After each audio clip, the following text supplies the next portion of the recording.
Good morning, and welcome to the Thursday, October 16th, 2025 meeting of the Knoxville Historic Zoning Commission meeting. This meeting is being broadcast on several TV stations, so please remember to speak clearly and directly into the microphones. Before we do the roll call, I want to welcome our new commissioner, Amy Midas. Thank you. We'll now have roll call. Good morning. For the record, the Knox County Historic Zoning Commission has no business this month and will not meet. For the city of Knoxville, Commissioner Blackburn. Here. Commissioner Midas. Here. Commissioner Bradley. Here. Commissioner Kessler. Here. Commissioner Hearns. Here. Commissioner Mitchell. Here. Commissioner Randazzo. Here. Commissioner Tillman. Here. And Commissioner Kloss is excused. That's 8 present. Thank you. We will now do the swearing in of the speakers. If you wish to speak on an item, please stand now and raise your right hand and say "I do" to the following affirmation.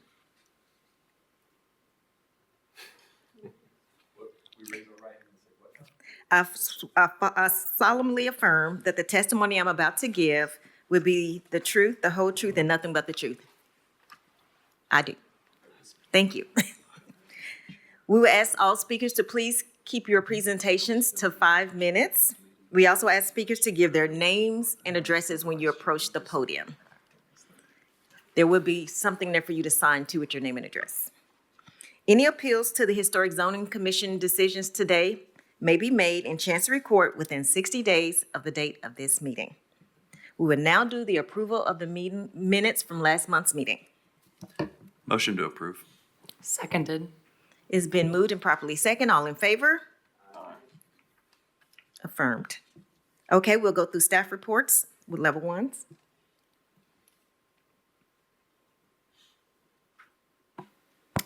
All right. So since the last meeting, we approved the replacement of 2 rear decks. It's good now. Sorry, my AI was... Oh, okay, sorry. I apologize. So we approved the replacement of 2 rear decks in Old North Knoxville. They're made from pressure-treated wood. Overall, they had the same footprint, but it just went a little bit wider to the interior of the house. They also removed a deteriorated section of masonite siding and asbestos shingles and replaced that with fiber cement lap siding that was in kind to what was already on the house. Also in Old North Knoxville, this is for one of our other cases today, we approved the structural repair, reconstruction, and tuck pointing of deteriorated sections of the brick foundation, some in-kind replacement of rotten wood mud sills and foundation trim, and some pretty extensive porch rehabilitation scopes to repair the foundation, and also the wing walls for the steps. We also approved the in-kind replacement and repair of the tongue and groove flooring, the skirt boards, trim, the wood hand railing, and the ceiling. Thank you so much. We'll now move on to our level 2 certificates of appropriateness. We're going to start off in Old North Knox at 1334 Granger Avenue. Right, so this is the level 1 scopes of that case I was just reading off. So this project on Granger Avenue involves rehabilitating the front porch and repairing sections of the brick foundation.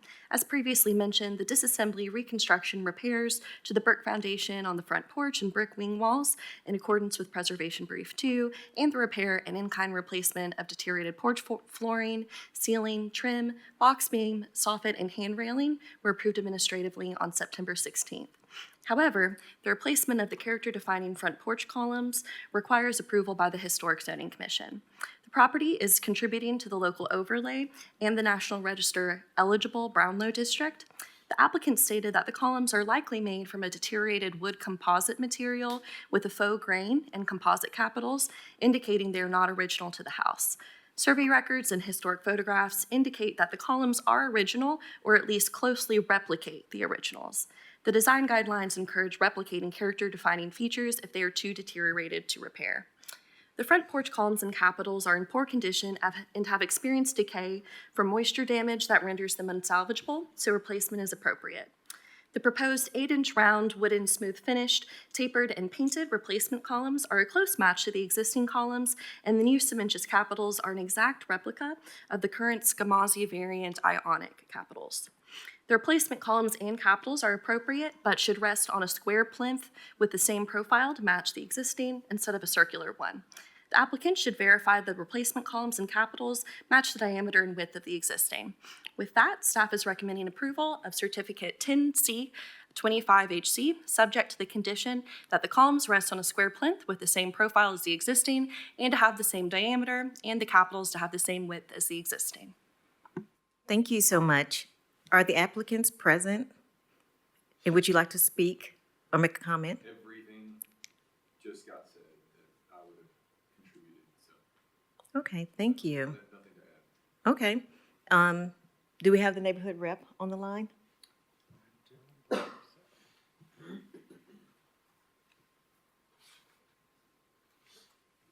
No. Okay. So commissioners, I think it comes over to us. Do anyone have any comments, questions for the applicant or anyone?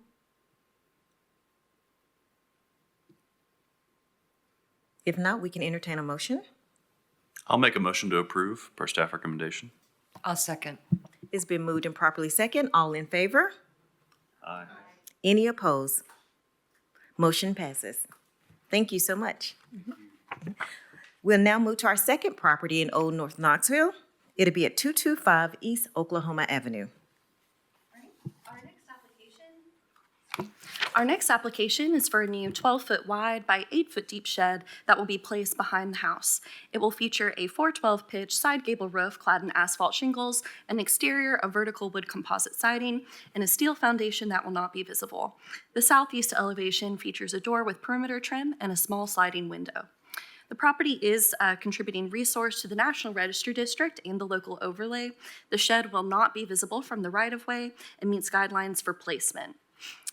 The shed door siding and roofing material meet the design guidelines. While the roof is not 12-12 pitch as recommended by the guidelines, sheds with a similar pitch have been approved in Old North Knoxville. The proposed sliding window is not a historic window form, and the material is unspecified but is likely vinyl. Wood, aluminum-clad wood, and fiberglass windows have been approved on outbuildings within the overlay, but no window material on an outbuilding has been denied outright within the overlay. The Commission should discuss whether the proposed window form and vinyl material are appropriate. With that, staff is recommending approval of Certificate 10D 25HC, subject to the condition that the window be omitted or be made from wood, aluminum-clad wood, or fiberglass. I want to go ahead and note that the applicant informed me yesterday that the window will be removed and sent over revised renderings. Thank you so much. Is the applicant present today? I think the applicant is on Zoom. Would you like to make a comment?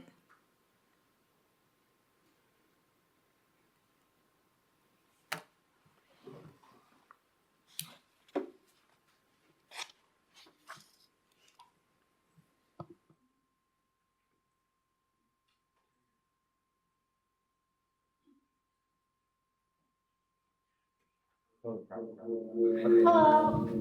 Hello. Hello.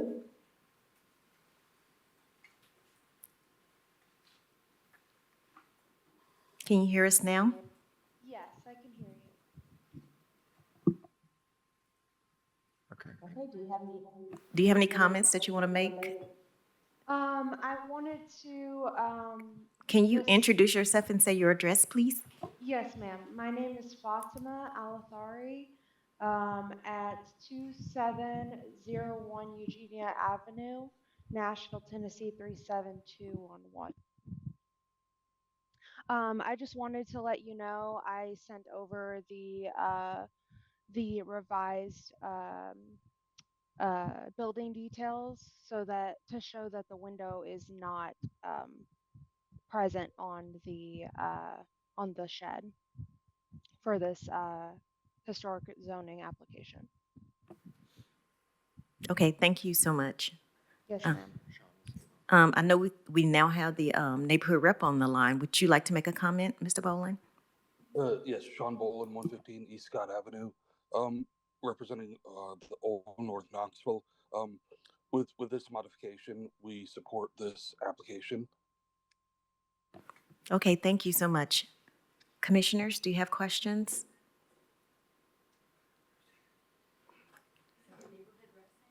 He was just saying, yeah, he was saying with the change, they support it.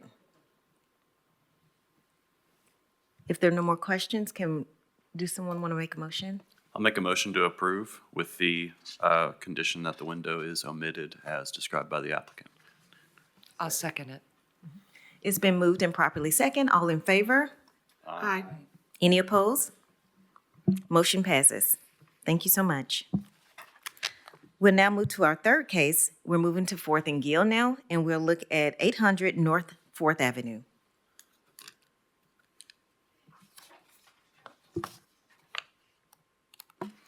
Right? This project involves a new rear deck and the removal of a secondary entrance at the Birdhouse Neighborhood Center. They're proposing to install a 14-foot wide by 14-foot deep deck raised 21 inches from the ground adjacent to the rear of the building. It will be made from pressure-treated wood decking. They will remove a secondary entrance adjacent to the deck and infill the opening with in-kind wood siding. The property is a contributing resource to the National Register District and the local overlay. The building is on a corner lot, so the deck and door to be removed would be visible from Gill Avenue, although it would be screened by the fence you see here. The size of the deck is proportional to the building and could be removed without adverse effects. Pressure-treated wood decking has been approved on rear decks within the overlay. Although design guidelines discourage removing entrances, the removal of non-character defining secondary entrances has been approved within the overlay on rear elevations. The location of the secondary entrance is not original, neither is the flat door, and it is directly adjacent to another similar secondary entrance. Removal of the door is appropriate since it is on the rear elevation and does not contribute to the building's historic character.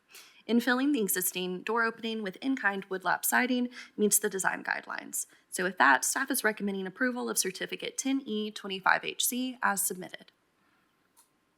Thank you. Is the applicant present? It should be on Zoom. Would you like to speak or make any comments based on the information that's been read?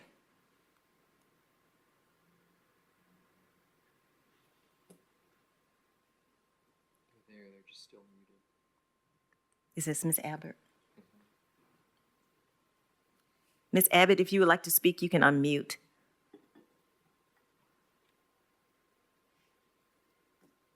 No? Okay. Is the neighborhood rep on the line? Okay, so commissioners, here we are again. Any comments, any questions? If not, I make a motion to approve as submitted. I'll second it. it's been moved and properly second. All in favor? Aye. Any opposed? Motion passes. We'll move to our last case in Mechanicsville at 1014 McGee Avenue. All right. Our last case today is for a new two-story duplex on a 25-foot wide lot on McGee Avenue in Mechanicsville. The duplex has porches on the front and rear elevation that serve as entrances to each unit. It employs a shotgun style with a 12-12 pitch front gable roof with eave overhangs and freeze-board molding, fiber cement lap siding, and a parge-coated block foundation. The facade features a quarter-light paneled door on the left, followed by 3 paired windows, and the second story features a window centered in the gable. The rear elevation is a mirrored copy of the facade. The left-west elevation features a 2-foot wide faux chimney projection clad in siding that terminates at the roofline, 6 windows on the first story, and 2 windows on the second story projecting shed massing. The right east elevation features 2 windows on the first story and a secondary entrance with a quarter-light paneled door and a 2-foot wide by 3-foot 4-inch deep 2-story recess, accessed via small concrete landing. I want to note now that what is labeled as the left elevation on the plans is actually on the right side of the building if you are looking at it from the front. However, I will be using on the labels on the plans for this discussion. All windows are wood-clad, 1/1, single-hung, and feature fiber cement trim and projecting sills, and all doors feature fiber cement trim. This is a middle housing project which must follow additional design standards, and I want to begin by contextualizing the role of the Commission within middle housing review. Middle housing review occurs separately during permitting, and the Historic Zoning Commission focuses on how the project meets the Mechanicsville design guidelines. The commission does not have the authority to issue variances from the middle housing standards except for dimensional standards. However, planning staff can issue administrative variations from the middle housing design standards during permitting, quote, provided the project meets all applicable dimensional standards of Section 4.6, and variation from the design standards is necessary to achieve a creative architectural design, which is similar in scale with buildings on the subject block face and the block face directly across the street, end quote. If, in its deliberation and approval, the commission determines a middle housing design standard and Article 4.6.e is not appropriate for the proposed structure based on the recommendations of the design guidelines, planning staff will take this into consideration when evaluating the variation request. The lot to receive new construction is a 25-foot wide by 150-foot deep vacant lot, which previously featured a single-story, modest, folk Victorian-style shotgun house that was demolished between 1980 and 1985, with a width, depth, form, and roof line comparable to the proposed duplex. Overall, the scale and proportions are compatible with the block. New construction in the overlay in the last 20 years has been more elaborate in style and detail. The block to receive new construction features modified Queen Anne cottages and folk Victorian shotguns with a similar, if not exact, design of the previous structure on the property. While the form and proportions of the proposed duplex are appropriate for the relatively modest housing stock along the block, additional architectural details should be added to the facade to meet the design guidelines, which consistently recommend that new construction feature architectural details that align with the context. Recent new construction on Kanzler Avenue, a block with similar housing stock, featured additional architectural details that reflected the context, including shingles and decorative vents in the gable fields and faux rafter tails. Additional architectural details should be added to the facade on either the porch columns, porch steps, roof line, or gable field, with final selection to be approved by staff. Guidelines recommend avoiding new construction that varies in height so that new buildings are equal to the average height of existing buildings. The block only features one-story houses, so the duplex would be the only two-story building on the block. However, the lot is adjacent to the old Mechanicsville Park and is in clear view of two-story buildings on Arthur Avenue that are larger in scale. And the second story employs a vaulted ceiling to allow for a 5-foot-tall floor, making it shorter than a typical two-story building. In the opinion of staff, the two-story height is appropriate for the context. Guidelines recommend that, quote, belt courses or other suggestions of between stories that suggest the beginnings of additional stories shall be used, end quote, on new construction, and such an element is not present in the design. The commission should discuss the height of the duplex and whether details indicating the separate stories should be introduced. Guidelines encourage maintaining the historic facade line of the streetscape and aligning new buildings within the existing setback pattern of the street, which is echoed by the middle housing standards that require a front setback within 5 feet of the average of the block face. The proposed 15-foot, 6-inch setback is not within this range and would require a variance from the BZA or from the commission via the COA. The front setback should meet middle housing standards and align with the block. The duplex is proposed to be centered between the side lot lines with a 4-foot side setback on the right east elevation and a 3-foot side setback on the left elevation, as the faux chimney is not a permitted encroachment. The middle housing standards allow planning staff to administratively approve a variation for the proposed 4-foot side setback during permitting with the support of city engineering, but the 3-foot side setback on the left elevation would require a variance from the BZA or the commission. The commission has the authority to issue variances to dimensional standards via COA if alternative standards to the zoning code are specifically recommended in the design guidelines. The design guidelines for new construction emphasize that the historic development pattern and consistent setbacks of the neighborhood should be respected, and they recommend that, quote, side setbacks for new buildings shall be consistent with those of existing buildings, end quote. The shotgun houses along the block face on 25-foot wide lots do not meet modern side setback requirements, with some buildings touching the side lot lines, and the historic structure on the block also featured small side setbacks. The left lot line is shared with the old Mechanicsville Park, which reduces concern about the effect of a smaller side setback, but makes this elevation highly visible. In the opinion of staff, variances for 4-foot and 3-foot side setbacks on the right and left elevation respectively are supported by the design guidelines. City engineering and zoning do not believe the setbacks would be a safety concern. However, in the opinion of staff, it is not appropriate to issue a variance for a 3-foot side setback to allow for the faux chimney on the highly visible left elevation, as that feature does not approximate historic chimneys and is thus not supported by the guidelines. The commission should discuss whether it is appropriate to approve variances for the side setbacks. Guidelines recommend, quote, breaking up uninteresting box-like forms into smaller varied massings by the use of bays, extended front porches, and roof shapes, end quote.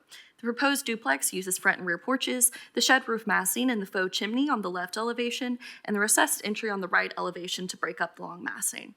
However, the siding-clad faux chimney on the left elevation does not meet the design guidelines recommendations for material form, is not compatible with historic chimneys, is highly visible from the street, and would require a side setback variance, as previously discussed.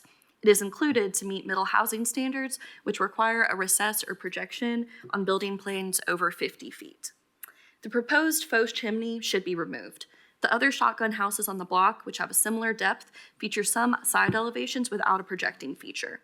The shed roof massing sufficiently breaks up the side elevation to meet the recommendations of the design guidelines, but does not fulfill the middle housing standards. The commission should discuss whether the proposed structure is consistent with the design guidelines and the neighborhood context without a recess or projection on the left elevation. If the commission deems that an alternative architectural feature should be present on the left elevation to meet the guidelines and the middle housing standards, such as making the shed roof massing a 2-story projection, a variance for a 3-foot side setback via COA could be appropriate, and the requested feature should be identified in a condition. The proposed 8-foot deep porch is similar in form to those found on other houses on the block, meets the recommended depth and width, and includes the beadboard ceiling and tongue and groove flooring recommended by the design guidelines. However, guidelines recommend that porches on new construction, quote, contain design features such as columns and balustrades that introduce architectural diversity, end quote. The overall design lacks architectural elements that reflect the context, and the 6-inch square porch columns are simpler than others present on the block face, which all feature decorative brackets. The National Register nomination states that the previous structure had flared columns on brick piers. It would be ideal if the porch design was revised to include supports that reflect the context or the previous structure, but the support should be at least 8 by 8. The proposed 12-12 pitch front gable roof meets the design guidelines, and it benefits from the eave overhangs and freeze-board molding. However, additional architectural elements could be added to the facade to reflect the context. The proposed block foundation will be parge-coated, which will help it align with the materials present on the block. The guidelines note that, quote, synthetic siding is inappropriate and not allowed as new siding in new construction. Limiting, quote, concrete siding, also called hardy board, allowed on outbuildings and garages for new construction only, end quote. Fiber cement siding has been approved in new construction and all of the other historic zoning overlays in the city through the design review process and with the general consent of the neighborhood. The commission extensively discussed the use of fiber cement siding on new construction Mechanicsville in May, where wood was required instead, and in July, where wood was required, allowing for fiber cement if staff has, quote, provided official determination of support of the material from the neighborhood organization. Such documentation was provided to staff last night. In the opinion of staff, fiber cement siding and trim does not meet the Mechanicsville design guidelines, but it can be appropriate with an official determination of support of the material from the neighborhood organization. All exterior trim and siding details should feature the same material. The wood-clad 1/1 single-hung windows with trim and projecting sills are appropriate, but final specifications should be for aluminum-clad wood windows instead of vinyl-clad wood, and sent to staff for review. The quarter light panel door on the front porch achieves the quote, strong sense of entry recommended by the guidelines, but final specifications should be sent to staff for review. The commission should discuss the faux chimney and the left elevation, side setbacks, whether details indicating the separate story should be introduced, the fiber cement siding, and the architectural detail of the building within the context. Along with any necessary revisions or conditions, staff is recommending approval of Certificate 10B25HC, subject to the following conditions. The final site plan to meet city engineering standards, meeting all applicable standards of the city zoning code, including Article 4.6 and Article 9.3J, with minor revisions to be approved by staff. Front setback to meet final middle housing standards with final approval by staff. Removal of the faux chimney on the left elevation, encouraging planning staff to approve a variation from Article 4.6.E.B on the left elevation during permitting. granting variances for a 4-foot side setback contingent on meeting condition 4 and any applicable building code requirements. The porch supports to be at least 8 by 8. Additional architectural detail to reflect the context be added to the facade to be approved by staff.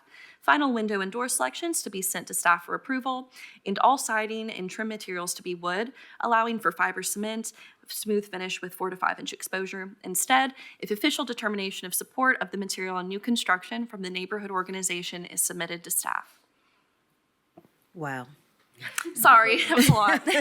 That was awesome. Thank you, Melinda. That was great. So there was a lot of detail we received there. Is the applicant present? And would you like to comment on this matter? I'm up there. It's my first time, so please, I don't know what to do. So I need to press the button. Right. And if you can just introduce yourself and give us your address and then write it down on the podium before you walk off. Okay, perfect. I am Jennifer Cooper. I am property owner. It's under Cardinal Standard. I own the properties to the, if you're looking at the property, to the left of it as well, so I'm familiar with it. I also lived in the neighborhood for 12 years with my family until we outgrew our current home. So I love the area. I love the neighborhood. I love the little details. I'm so about architectural things and like that. So I've heard what Miss Melinda said on that. So I do have comments on adding those little details. As I said, if you can see on that, the blue house there that is to the left of the actual property, that's the one that we're kind of talking about that has very simple design there in the porch and things like that. It's definitely closer to the street than the one to the left of it. That's 1010, that's set back a little bit further. So what we're trying to do here is just, have the 2-story to accommodate, more families in the area there. So, okay, tell me exactly what you need me to do or say here. Any other, I don't know how this goes. He's not here with me, the normal person that does this, so I'm a little out of my zone, so. No, you're perfectly fine. We're going to see if the neighborhood rep, if she is present. Okay. Is she present? Oh, you're there. Come Hey, all right, sorry. So I didn't we'll- finish writing my name, but we can write it together if you want. Okay. And you can have a seat and then we'll see what she says and we'll call you back up. Okay, great. Okay, thank you so Okay. much. Hi, I'm Carlin Harrod at 1312 Doris Street. I'm the neighborhood representative for Old Mechanicsville. And so we have agreed that 4 to 5 inch reveal smooth hardy board would be acceptable on new builds within the overlay on non-contributing infill lots. And our guidelines specifically state no more than 4.25 inch reveal when discussing the use of hardy board on outbuildings, which is currently in our guidelines. And we would leave it up to HCC to determine what would be most appropriate, whether that's matching as close to the guidelines that stipulate 4.25 inches max, or if the range of 4 to 5 inches is fine. So up to whatever is most appropriate. We just noted that that was 4.25 is listed in there once on the use of hardy board. And the general consensus is also in support of this application, given that all the staff recommendations are followed. In particular, there's specific interest related to the staff comments on the setback, mimicking the setback of other houses on the block, and the importance of adding additional decorative elements to the facade. And for a note on the windows, we would hope that they'd be similar in size, scale, and material to other historic homes on the block. And we did note that our guidelines do say that if true divided lights are not available, non-divided lights, or the 1/1 sashes, may be substituted if no alternatives exist. So we would just hope that maybe the applicant could see if alternatives do exist, and if they don't, then we're fine with the 1/1. Okay, thank you so That's it. much.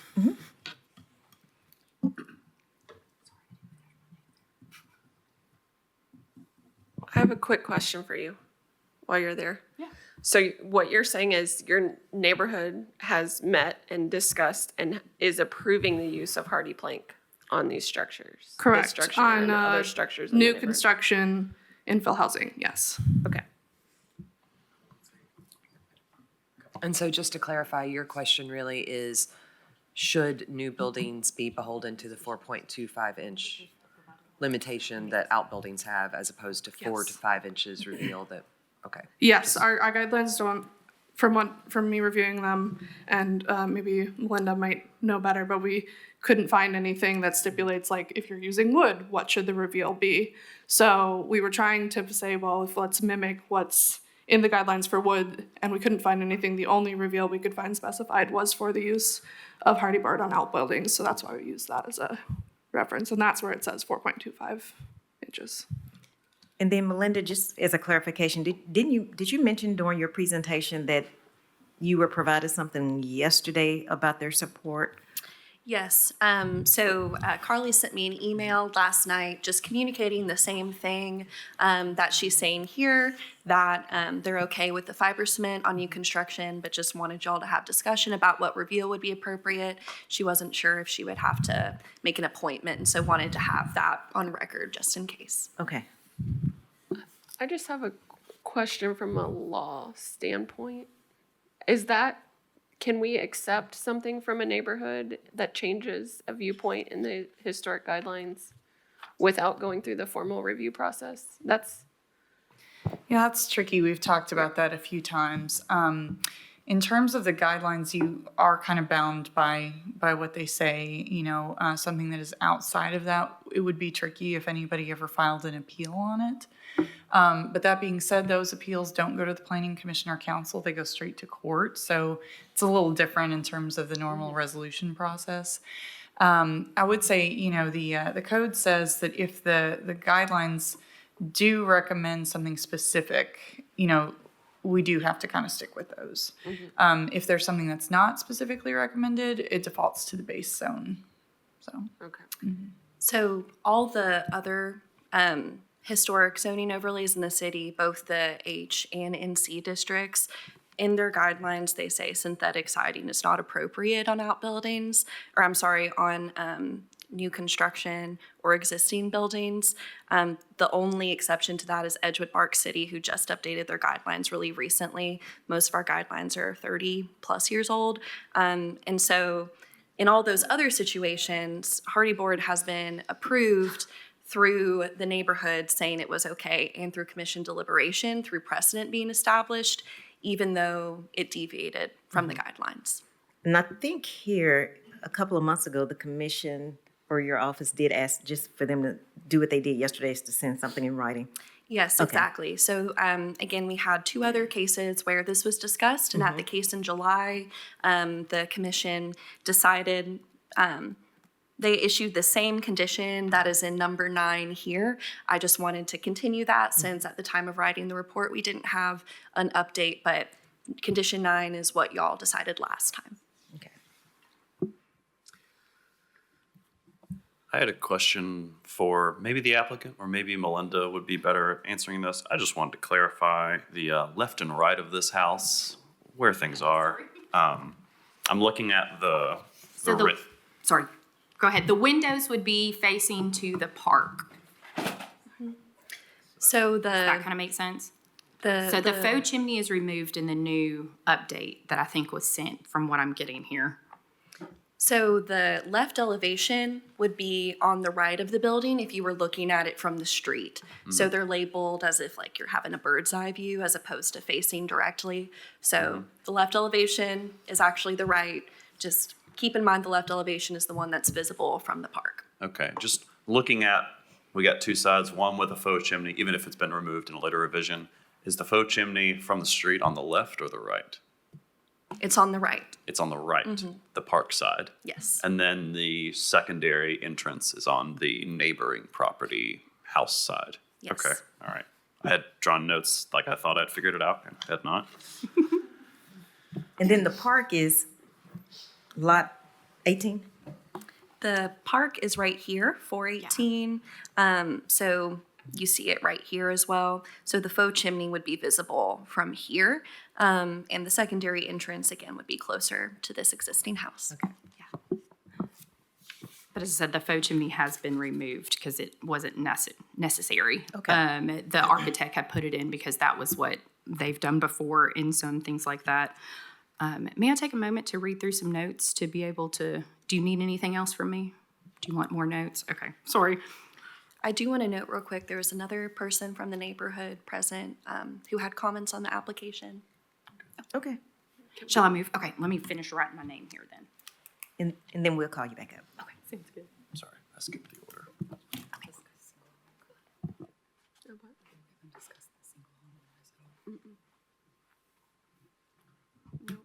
Good morning. Joel Brogan, 1312 Doris Street. Do I need to sign before or after I talk? Either is fine. Either is fine. As long Okay, as it's there. great. So I would like to speak just as a neighborhood member here. I hope the rest of the neighborhood would agree with me that it's exciting to see missing middle housing come into the neighborhood and have it coming from someone who's very much intentional about historic detail, and that's very wonderful. To contextualize the location, when we say highly visible, this is on the back of the park there, and what this will be, I suppose, replacing in the park at the moment is a relatively green wall of trees and shrubbery that is there right now. So there is an open park on the corner, trees and shrubbery that then currently block most of the view of that blue house right there. Yes, thank you. And then there's the park. So this new home will be, it's very accurate to say highly visible.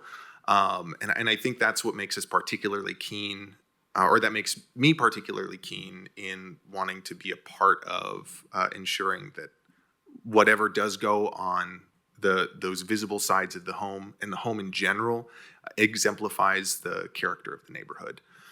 There's not a whole lot more I wanted to say than that, other than to contextualize kind of why we keep saying it's highly visible, because this will be the backdrop of the park. And that's the main park in kind of the center of our neighborhood.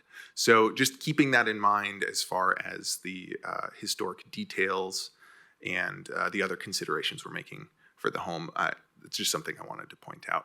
Along with that, I believe there is currently a chain link fence back there, and as per guidelines, we do have guidelines for fences that go in those locations also for the neighborhood, at least I think. And so I just wanted to make note of the fact that if new fences go in, that it would be great to have something that fits the historic character there too. That's really all I had to say. Thank you. Oh, and then I'll sign this thing. So commissioners, there are some things that staff has asked us to kind of get into detail about. I think the first thing, which is the fall chimney, is now resolved, correct? Because it's been removed. The staff condition was that the chimney be removed. We haven't been sent in revised elevation drawings or anything that show that chimney has been removed.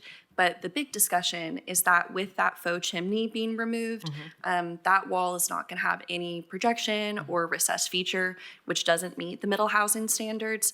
Essentially, planning can allow that to not be a requirement during permitting if y'all do not think it is necessary. However, if you all do want there to be a projecting feature, such as making that shed massing a projection, because the guidelines do recommend that there are bays or breaks, then you could identify that in a condition instead. But the current staff recommendation is not requiring that. Okay, thank you. So commissioners, let's have that discussion. I tend to agree with staff about the chimney not being appropriate, but the reason why it was included, the needed element to break up the massing, is still important and needed. I don't have an easy fix for that. That's why I'm not an architect, though. I'm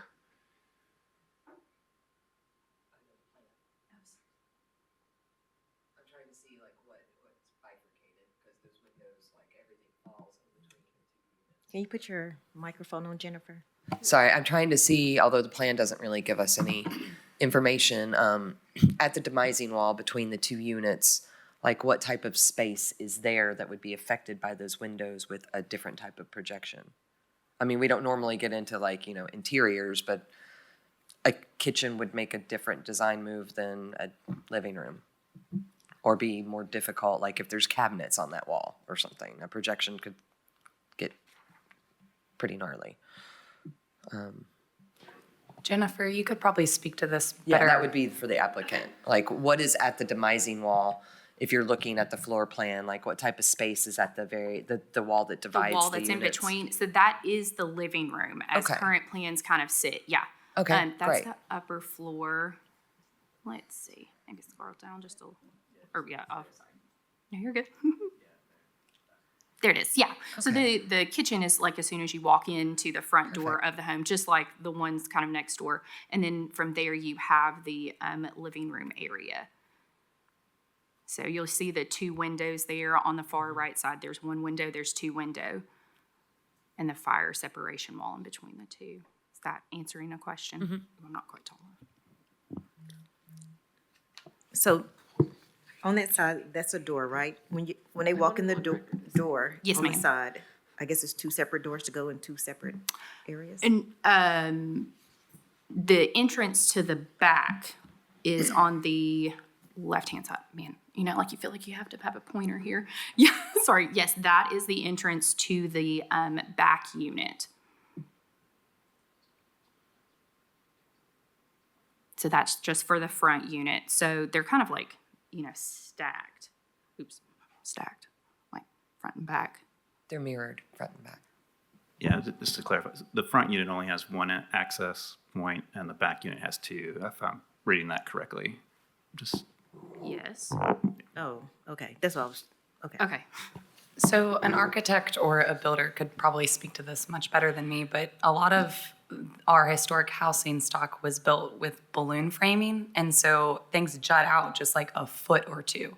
It's not like there's a significant floor plan change, but that was because that was how the roof was framed. But now that we're doing stick-built designs, we're losing that feature, and I don't really know how we recreate it. The chimney was like the easiest solution, but in this neighborhood, they're mostly interior chimneys, so it doesn't make sense. But I don't feel like it has to be overly complicated to redesign it, but I don't know how you fix the framing. So the houses, sorry, do you mind if I speak? Okay, so the houses next door, as you say, the chimneys were always in the middle of the house because they were in between the bedroom and the living room, and they still kind of exist in that way. And so 1010 and 1012, which are those two other blue houses beside it, those are the ones that they're kind of those stick-built shotgun style houses. They don't seem to have anything that goes out further.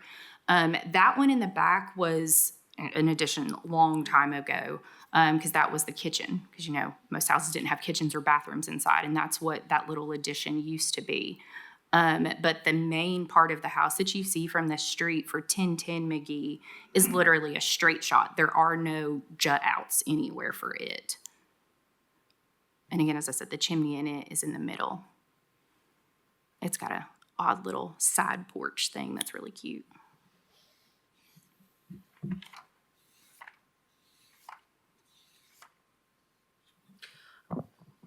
I just want to add, as an architectural historian with that perspective, putting a faux chimney in to serve as a divider when there was no evidence of that being there really bothers me. I don't think we need to set that precedence.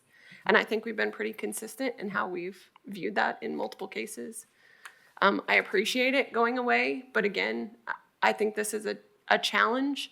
My other concern is, at this point, we're at 9 conditions.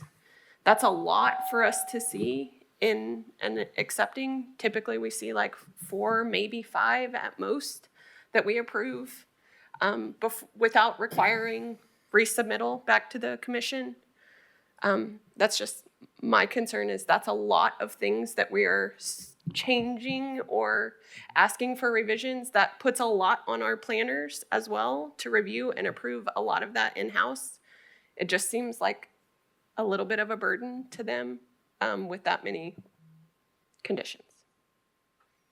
Yeah, I'm not making a motion right now, but I think the idea of a postponement is something we should discuss because of the preponderance of the amount of conditions and the fact that it would give you time to go back to your architect.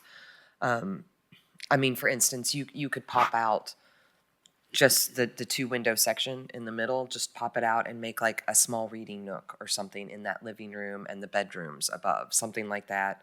Your architect should have several ideas. or even, for instance, where the chimney is, a slight modification to the kitchen might allow to have a butler pantry there. Something shallow, something that breaks up the blocking. It's redesigned, but it's not that difficult. But I mean, you and your architect should talk about how you want to introduce that. Also, as far as the front facade, I see that your porch is not on the main floor grade, which is perfectly fine. And I assume that they did that in order to be below a 30-inch difference vertically so that you are not required to have railings. But it does talk about architectural variants and porch railings, and might actually help you also break up that facade as well. Also, as a rental, I think it's just always good to have stuff like that, because if someone falls off, they're going to try to sue you. And you're not required by code right now with that verticality to be required to have guardrails, but why not? It's not expensive. I don't know. Belt and suspenders. But I do think, given some of the conditions and some of the choices you could make that are really exciting, that a postponement may be a good idea. I agree with Commissioner Bradley. I feel like specifically the conditions 4, 6, 7, and probably even 8 really lead towards a postponement. There's just a lot of different details to work out that we don't want to just like design it with you here and send it out the door. Unfortunately, we're not that good. Yeah, I think it's going to take some time to figure out that the breaking up of the massing. I mean, a simple, not a solution. The way this is done in a lot of houses in my neighborhood is an offset, like a 1 foot offset between the two structures, essentially. But that's probably not possible given the lot width. You've got Such a little skinny you've got a real challenging lot to deal with here. But I think it is worth it for the commission to still discuss the other issues. We can go down what Melinda has told us to look at just for your benefit. But I still think postponement's probably going to be what we should do. I also want to acknowledge the input from the neighborhood about the windows with true divided lights. If there is an option for that, that should be considered. I think that was what you were asking for, was some clarification. If that's not available in this particular size or what is needed, then 1/1 would make sense, but they do prefer true divided lights. So just something to consider, especially if we do go to postponement and you have time to reconsider design features, that would be something. We're good for that. Yeah, and I think, HEC might want to just discuss, make sure a true divided light is preferred by the Historic Zoning Commission as well, and not just a neighborhood preference.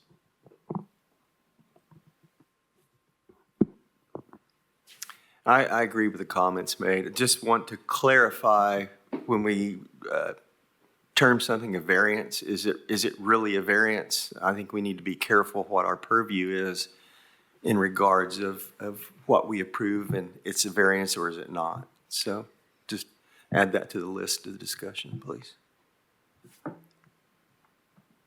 Number 5 and number 4 and 5 are talking about us approving variances. Rick, would you like me to address the variance issue today? Mm-hmm. So there's a provision in the code that says that when the guidelines do not specify some kind of specific requirement, then it defaults down to the base zoning requirements.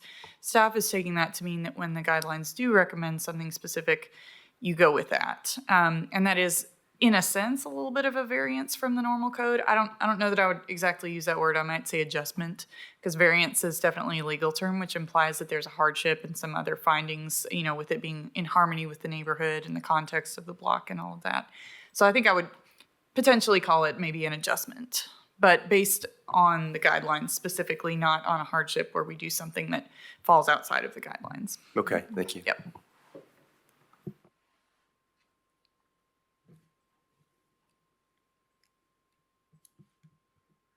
So did anyone have any other comments on 4? number 4 before we move on to number 5. We've had one comment from one commissioner on the faux chimney, and I think you said you guys have already removed it. Okay, but hopefully, if there is a postponement, you can introduce that to the staff in writing, the changes.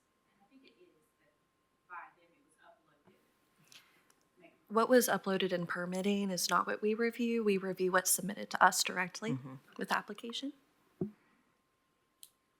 Do we want to talk a little bit about number 5, the setbacks?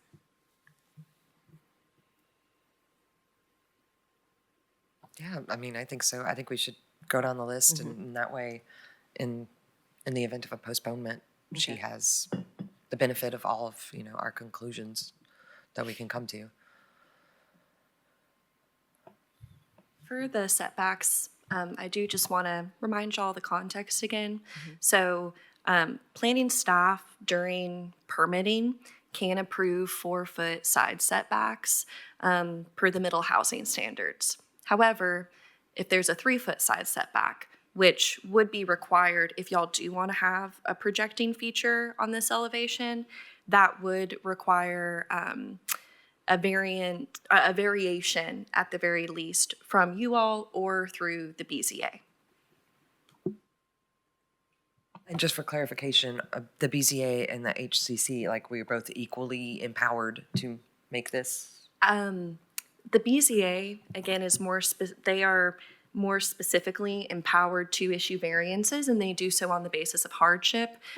You all have the ability to use alternative dimensional standards if they are specifically identified in the guidelines. The guidelines don't give a measurement in terms of side setback should be X. They just say that it needs to align with, I can get the exact quote, but it just says that they need to align with other houses on the block, will be smaller than what is typical. And again, in the context of the block, these houses are pretty much all touching the lot lines. There's not even a side setback for a lot of these sides. So, and that was also the case for the previous structure that was on the property. So the historic development pattern does support that. And it's up to y'all to decide, is this something that we think is within our purview, or would it better be addressed by planning during permitting if you want 4-foot side setbacks, or by the BZA for the 3-foot side setback?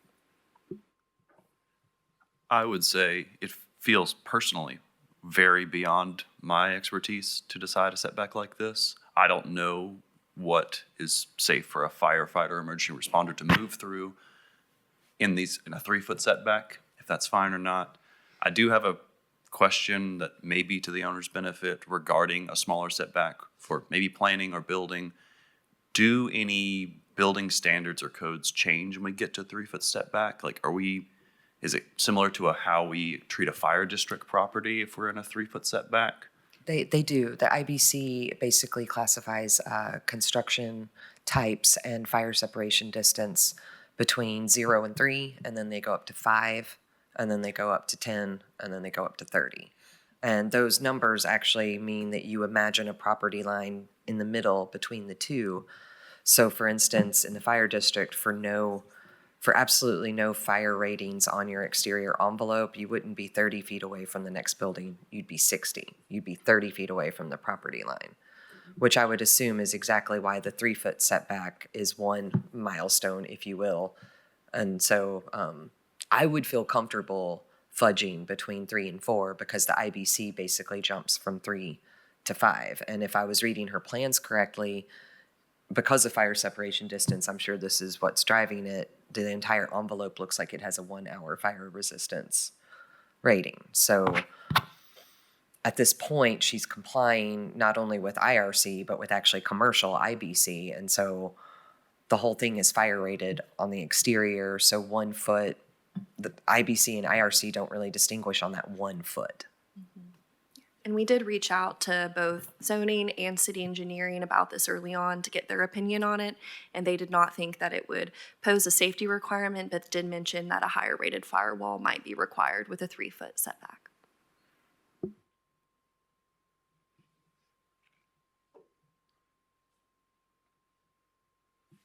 If there's no more discussion on that one. Did you have a concern or a question about number 6? And it says that the porch supports must be 8 by 8. Do you have a concern or anything about that? I don't think necessarily that I have a concern, except for the ones in the homes next door to it do not have an 8 by 8. They're smaller. They're probably I don't know, 6, maybe 4. They're fairly small, and that was what was original to the home. That's the only maybe comment I have to it. Yeah, the staff recommended the 8 by 8. Yeah, so we were recommending 8 by 8 because the guidelines specifically state they want columns that introduce architectural diversity, while in the staff report, we note that we would prefer for extra architectural detail be added to the porch columns, making them thicker at the very least does introduce a little bit of architectural diversity. She is correct that most of the houses on the street do have porch columns that are a bit narrower than that, but all of them have decorative brackets, gingerbread looking stuff at the top. And so this way it's introducing diversity. This is kind of a standard condition. So if we introduce just that cute little decorative at the sides of it, you know how it's like a little fan, that would be appropriate at that point in time without having to do such a thick column so it looks more like the other houses? Would that be appropriate? That's the decision of the commission. Oh, sorry. I'm not familiar with any porch supports in that neighborhood that are that wide, and the ones used in their guidelines appear to be like 6 by 6s next to each other. So 2 6 by 6s, 2 6 by 6s. And that might be a better variation to not go so big. 8 by 8 just feels really large for that size of porch and house in my mind. But again, I'm not an architectural. I just think things are pretty. What size is on your plans right now? Great question that I don't know. They're the 6 by answer to. 6. Okay, Thank you. okay. Thanks, Melinda. Thank you. Yes. So, do we want to talk about number 7? I feel like I've said my piece and I've heard a lot of good points regarding point 7, just Okay. in our discussion of point 4, but if there are more. Okay, and it looks like number 8 would be something that would be submitted directly to staff. And so we get to number 9. But I think if we're going to postpone and come back, that they can give us those selections to us and take that off of staff. What does the commission think, though, about 4 to 5 inch exposure versus 4.25 inch exposure? I myself am inclined to give it a range because that allows the homeowner and architect to have, some more play with what happens on these homes and even availability of materials, things like that. I also don't know if keeping a dimension that's kept to outbuildings is appropriate for homes. I mean, they have bigger scale, so I think the trim should be allowed to get bigger, but I'd love to hear what everyone else thinks. I'd also like to hear thoughts on whether or not we feel that fiber cement is appropriate. We've heard the opinion of the neighborhood, but do we support that? Do we feel that it meets the guidelines based on precedent that we've seen thus far? It's a complicated issue. That's why I'm asking. Christina, were you saying earlier that if we approved fiber cement, but then someone appealed it and it went to court, eventually, they could be forced to take it off even though we had approved it because it doesn't meet the guidelines? Right, that would be a potential concern. But then again, you think about things like what's the likelihood of there being an appeal, things like that. But I would kind of, I know that this is something that we allowed last time in terms of allowing the neighborhood organization to send something official and, say that, well, we know we haven't adopted the new guidelines with this change yet, but we actually are okay with it. That is, kind of a little bit of what I'm going to call maybe a Band-Aid approach to not updating the guidelines. And I would say, I think one thing that the commission perhaps should be a little wary of is that, doing that once, of course, applicants are going to come back and say, well, you did it that time, why won't you do it again? And also that, I mean, we have the adopted guidelines as kind of what the neighborhood itself wants to see, and that's what we're enforcing. It kind of feels like we're going backwards almost, right? Like we're sending from the Historic Zoning Commission back to the neighborhood instead to approve when that's a task that they've kind of delegated to the Historic Zoning Commission. So those are just my thoughts on that. I don't know if that was helpful. I hope so. And I have a question of clarification. The difference between this one and the ones we had the previous months is that they were homes that were being renovated, and this is new construction. No, those homes were also new construction. Okay, so they were all new construction. So the neighborhood has taken an official stance on the new construction now. Yes, they have. They met, I believe, on Tuesday, according to Carly, and had that discussion and decided that it was all right. Twice we've asked for neighborhood feedback and not received it, which is why the other ones were not approved per se. Okay. And so when we think about someone appealing this, who would it be, like an interested neighbor? It would most likely be an interested neighbor who really did not like fiber cement and really liked wood. Okay. Potentially, or the neighborhood group is a potential appealing party. Someone who just pays really close attention to zoning and land use decisions, and trust me, they're out there. So I mean, this one, doesn't quite feel like it's in that category to me at this particular moment because we do have the neighborhood folks here, but possibility is always out there. I had a question and comment. In my neighborhood in Old North, we have, I say we, I'm not involved in these decisions in the neighborhood opinions that Sean and his committee work with, but there's a few items that are just understood that we're gonna, the guidelines need to be updated, and we're gonna allow synthetic columns and a non-wood tongue groove for a front porch on horizontal surfaces. It's not a tacit agreement. We discuss it every single time, and Sean is very clear that these are not part of the guidelines, but everyone is in agreement that we should allow these for various reasons. The columns, you cannot tell once they're painted to the touch. There was probably a lot of heartburn the first time that happened, but in recent cases, we've kind of just gone right through it. We haven't discussed standing or chancery court necessarily. I wanted to know if am I comparing apples to apples here? Are these similar issues? They are similar. Another common example is a lot of the guidelines, like for Fourth and Gill and Old North, specify true divided lights, but the precedent has been set that simulated divided lights are appropriate. It's the same situation we're citing where they say synthetic materials are not allowed, but the commission has decided with the consent of the neighborhood that fiber cement is appropriate. The one difference I would say is that those guidelines are older. Those guidelines are from the 90s versus the Mechanicsville guidelines, which I believe were updated in 2011 or 2012. Thank you.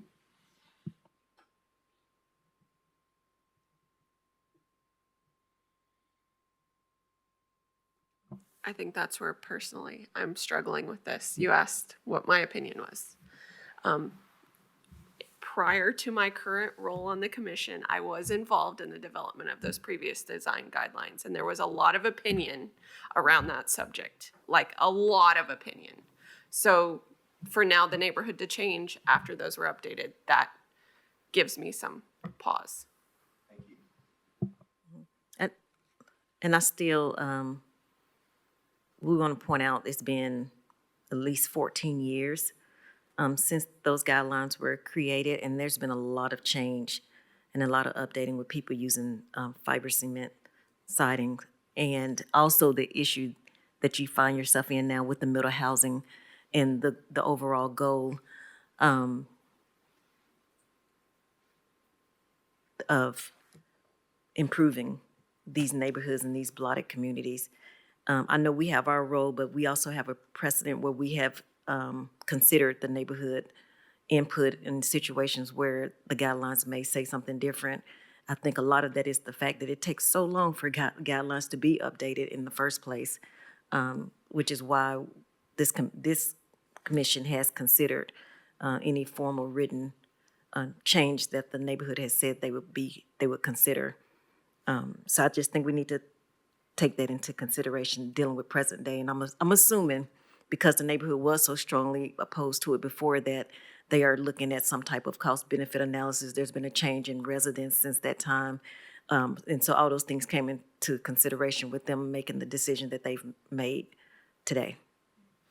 I also feel like as an architect, that was around the time that we started, and I mean, I do commercial, not residential work, but that's when it started to show up a lot on commercial buildings. And we weren't suspicious of it per se, but it just wasn't as ubiquitous. It's much more widely used now, and I think it's much more widely accepted as, I mean, it is a better product. It doesn't degrade. It's, you know, it lasts longer. There's a reason why its original name was Hardy Board. And I think people see it less. I think when it first came on the market, it was considered like, I don't know, the new vinyl. Mm-hmm. And vinyl is pretty tainted in public opinion. So I do think that has probably shifted a great deal too over the last 14 years. That people are much more accepting and cost and, you know, its longevity. And from the street, and if it's painted or something, yeah, who is to know? And I think Carly, as the neighborhood rep, I think she's done her due diligence to make sure that she has talked to the people in the neighborhood and met with them to get overall opinions on everything. As you can remember, when she came here a few months ago, she was strongly on the other side of that. So she's done her due diligence, which we asked her to do, and I appreciate you doing that, to talk to everyone to see what their overall updated opinion was on this matter. No, ma'am. Excuse me. Yes, you are. Come on. I'm just kidding. I'm just kidding. Excuse me. Can I? Yes. I just wanted to say, in terms of how we make decisions, though, and from one neighborhood to the next, do we set a precedent here for different neighborhoods? We did, in other words, consider they didn't have it in the rules, but we did it because we think they do want it because they can't change it. Because as you mentioned, many of them have outdated. So we're going to do it every time. I mean, what's the precedent that we're really setting here? I think we've done it in every other neighborhood. So this was the only neighborhood we hadn't done it yet. So the precedent has been set. So are we okay with that then? I mean, it's done. I mean, we've done it in So it every feels other. like that's the trajectory that we're going down. So I guess just I'm responding to the commissioner's point who's struggling with this. If that's been the trajectory that we've used as the course of the line of business, then we go. Yeah. Just trying to understand our role and then making sure that we're following the same things across, because otherwise it could be viewed as we didn't do it for this community, but we've done it. Yeah, and I think it would have been probably directly opposite because we did do it for the other communities, but then if we don't do it for this one. Correct. Yeah. I'm sorry. Yes. Yeah. Mm-hmm. I don't know if I've said this in a public meeting, but I've said it privately. I feel like our neighborhood reps have a more difficult job than we do. We can just pontificate and give our opinions while they are coalescing a broad range of opinions into like a coherent 5 minutes. But as far as the trajectory moving forward, if Old North had a change of heart, a change of members, and they said, you know what, we're not going to allow this anymore, even though we have, and that's our opinion, and we ask the commission to respect it, I feel comfortable with that future possible change in trajectory as well. And I feel comfortable with this condition 9 being allowed with fiber cement with neighborhood support for new construction in this neighborhood. From a legal standpoint, with the other cases where we did not approve that recently, did they have the ability to come back or reapply for a change? If that So the most recent case that came before y'all in July had the exact same condition as condition 9.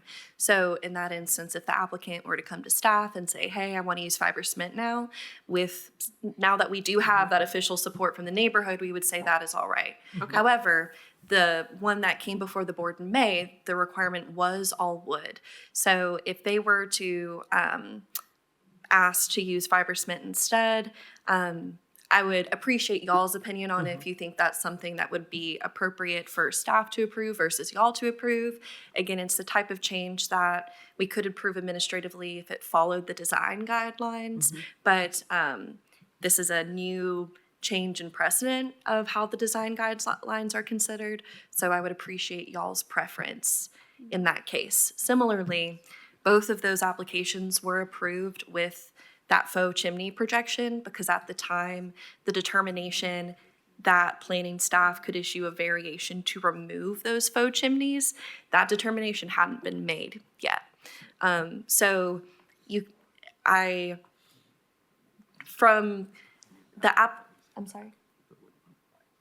So if I would not be surprised if the applicant would be interested in removing those faux chimneys.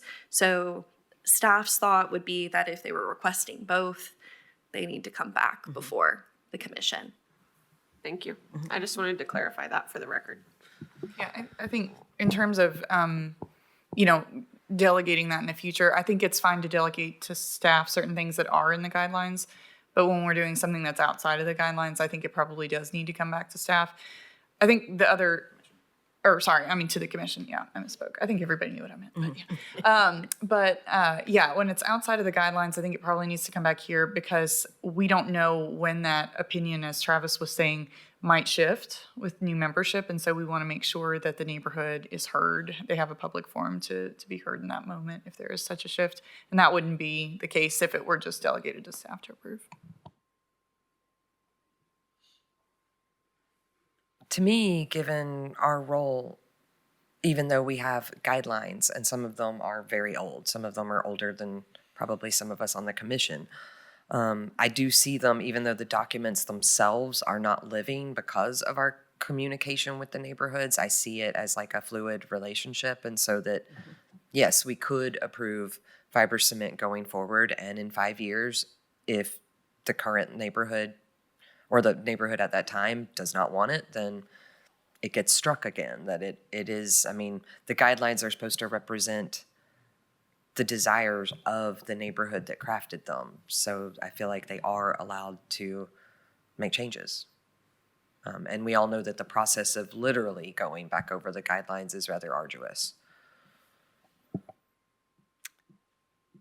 I agree with all the comments. Just to throw one out there, which is, as you know, if you've been around for a while, my pet peeve is people coming back asking for forgiveness after the fact.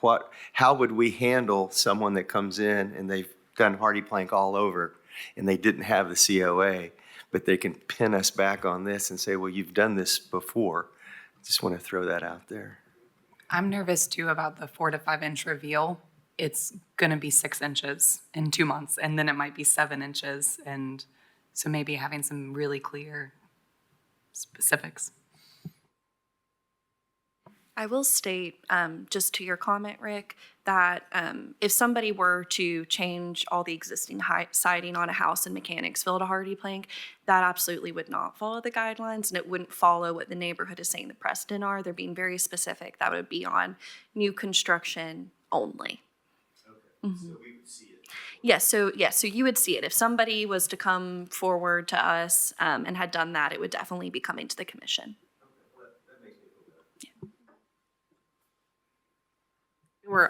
The neighborhood is only okay with it being on new construction, correct? Okay.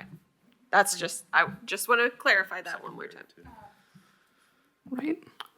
Yes, definitely just on new construction. And in fact, the conversation that happened and the reason why we switched kind of from like we were really strongly would to let's maybe consider this.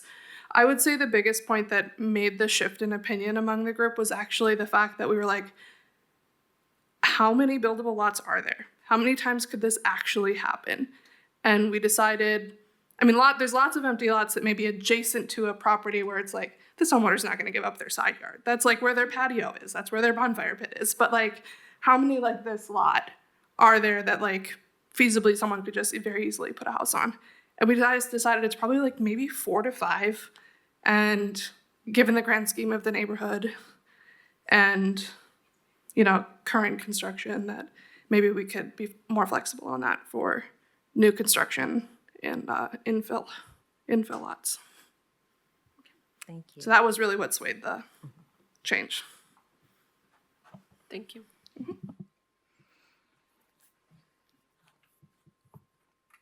Commissioners, thank you for that in-depth discussion on those items. And I think we sort of talked about maybe a proposed postponement. Would someone like to make a motion? Yeah, I'll make a motion to postpone this case for 30 days to allow the applicant to consider the staff recommendations and resubmit. I'll second. Any discussion? I have a quick question. In the past, was there a reason why we didn't want to put like a 30-day because, do you all remember that? There was a reason we didn't want to like limit it to 30 days. What would happen after 30 days if like they weren't ready? They could ask Yeah. staff for another postponement. Yeah, they can ask us to postpone the case at any time. Okay, so you guys have the ability to postpone it. But maybe an indefinite postponement would be to the applicant's benefit. I mean, because anything can Then happen. they could submit at a later date if they wanted to with less paperwork. Dallas did the bylaws. The historic zoning bylaws actually do not specify that they have to set a time frame, like with DRB, which may be what you're thinking about. But yeah, HCC does not have that requirement. Okay, well, I'll amend my motion to allow unlimited or Indefinite. indefinite. Thank you. Just I'll- postpone pending the applicant's submission of. I'll Yes. second Submittal. the amended I, motion. I would just like to ask, does this mean we are also basically postponing how we feel about Hardywood and we'll return, Hardy Board, and we'll return to that discussion too as it comes up? I think we have the input from the neighborhood, and I think we've all shared opinions about that. I think that if a case were to come up next month, that would have to be considered. Okay. Since there's an official submit. That's just my opinion. I do want to just ask real quick for the applicant's benefit. Since y'all will be, it sounds like, requesting a projecting feature on that left elevation, for that 3-foot side setback, would you prefer that the applicant go through the BZA to get that variance? Or is that something that y'all feel comfortable with, just so that they could submit that application in time if you think it needs to go to the BZA instead? Jennifer Bradley, Commissioner Bradley, gave us some really good details and information concerning that issue that I personally was comfortable with. I don't know about the other commissioners. Yeah, I'm comfortable with it, but I don't make up this I body. think from a staff So- perspective, we can give some more information of the existing houses and general setbacks that are there, so you have that information and not just assumed setbacks too. Yeah, we'll give some specific calculations Okay. to back it up then. Thank you. Okay, so we have a motion on the floor and it's been properly second. All in favor? Aye. Any opposed? Motion passes. Thank you all. And I think that was our last case for today. So if we're all clear, I think we can adjourn. Meeting adjourned. Thank you. Thank you for those on Zoom.